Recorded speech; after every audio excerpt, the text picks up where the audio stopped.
नमस्कार.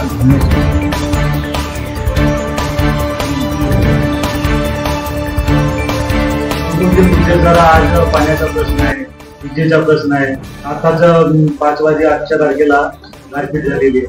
तर का बोला सर, कोणते मुद्दे आज मांडू? आज जिल्हा परिषदेचे स्थायी समितीचे आयोजन करण्यात आलेलं होतं. बैठकीमध्ये जिल्ह्यामध्ये जे काही महत्त्वाचे विषय त्यांच्यावरती विशेषतः चर्चा करण्यात आली. जसं की याच्यामध्ये महत्त्वाचा विषय असेल प्रधानमंत्री आवास योजना टप्पा 2चा विषय सातत्यानं सुरू आहे. आपण 15 दिवसाच्या आधी संबंधित जिल्ह्यामध्ये वर्तमानपत्राच्या माध्यमातून आणि विविध मीटिंग घेऊन सुद्धा आपण शेवटच्या घटकापर्यंत कशा पद्धतीने ही चर्चा जाईल अशा पद्धतीचं आयोजन केलं गेलं होतं. आणि या माध्यमातून ग्रामसेवकाच्या माध्यमातून आणि प्रत्यक्षरित्या जो काही लाभार्थी आहे त्याच्या माध्यमातून सर्वेचं काम सुरू आहे. आणि ज्या व्यक्तींना या ठिकाणी घर नाही आणि देशाचे पंतप्रधान सन्माननीय नरेंद्रभाई मोदी यांच्या माध्यमातून ज्यांना घर नाही त्यांना घर मिळालं पाहिजे ह्या संकल्पनेतून ही योजना सुरू आहे. त्याच्यासाठी आपल्या जिल्ह्यातील कोणताही जो गरजू लाभार्थी आहे. तर सर एक मुद्दा येत आहे, काही गावामध्ये पती पत्नी आहेत, एका जमिनीला 3 तर अशा व्यक्तींना भेटू शकते. याचा विषय असा आहे की जर एखादा जो कुटुंब आहे तो कुटुंब संयुक्त कुटुंब असेल तर त्या ठिकाणी लाभ मिळणार नाही, परंतु विभक्त कुटुंब असेल झालेला आहे.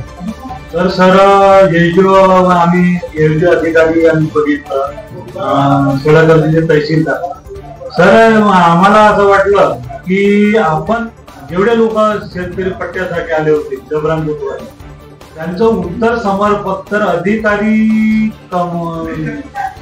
कमतरता आहे की जिल्ह्यामध्ये मोठ्या प्रमाणात जे आदिवासी भाग आहे आणि याच्यामध्ये बहुतांशी शेतकऱ्यांना शेती नव्हती, परंतु जवळपास काही लोकांकडे शेती होती. त्याला लागून कोणी अतिक्रमण केलेलं आहे, कोणी वनवासी म्हणून सुद्धा या ठिकाणी अतिक्रमण करण्यात आलेलं आहे. हा अतिक्रमण जवळपास बऱ्याच दिवसाचा आहे आणि शासनाच्या निकषानुसार आपण 2005चा विषय या ठिकाणी घेतलेला होता.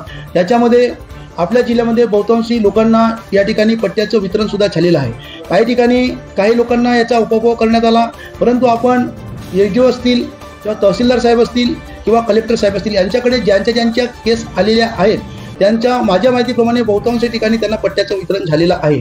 परंतु बहुतांशी केस असे आहेत की जे काही शासनाचे निकष आहेत त्या निकषामध्ये बसत नाही, आपण त्याचा पाठपुरावा करत नाही, त्यांच्यामुळे काही लोक त्याच्यापासून वंचित आहेत. आणि काही लोकांचा म्हणजे बहुतांशी केस आलेले आहेत, परंतु छोट्या मोठ्या अडचणीमुळे सुद्धा थांबितलेले आहेत. त्याच्यामध्ये जो 3 पिढ्यांचा पुरावा आहे हा पुरावा बहुतांशी लोकांकडे नाही, त्याच्यामुळे सुद्धा पट्टे थांबलेले आहेत. परंतु याच्यामध्ये आपल्या जिल्ह्यातील जेवढे काही लोकप्रतिनिधी आहेत ते चांगल्या पद्धतीचा सकारात्मक दृष्टिकोन घेऊन ते सहकार्य करत आहेत. निश्चितपणे बहुतांशी लोकांना याच्या पद्धतीने लाभ मिळेल आणि पट्ट्यांचं वितरण या ठिकाणी होईल असं आपल्या जिल्ह्यातील प्रत्येक घटकाला मिळाल्या पाहिजेत असा आमचा मानस राहील. आणि याच्यामध्ये अधिकारी वर्गांकडून सुद्धा आपल्या लोकांना कोणत्याही प्रकारचा त्रास होणार नाही याच्यासाठी सुद्धा सहकार्य करण्याचं काम निश्चितपणे आमचं राहील. आणि शासनाच्या ज्या विविध योजना आहेत त्या आमच्या जनतेला आमच्या जिल्ह्यातील प्रत्येक घटकाला पोहोचल्या पाहिजेत असा आमचा निश्चितपणे या ठिकाणी मानस राहील. असे होते जिल्हा परिषदचे अध्यक्ष जिल्हा परिषदचे 11वे अध्यक्ष म्हणून आहेत आणि यांचा जो आता कामाचा व्याप आहे वाढत आहे, वेळ कमी झालेला आहे. T24 भारत धनंजय चव्हाण बोलले.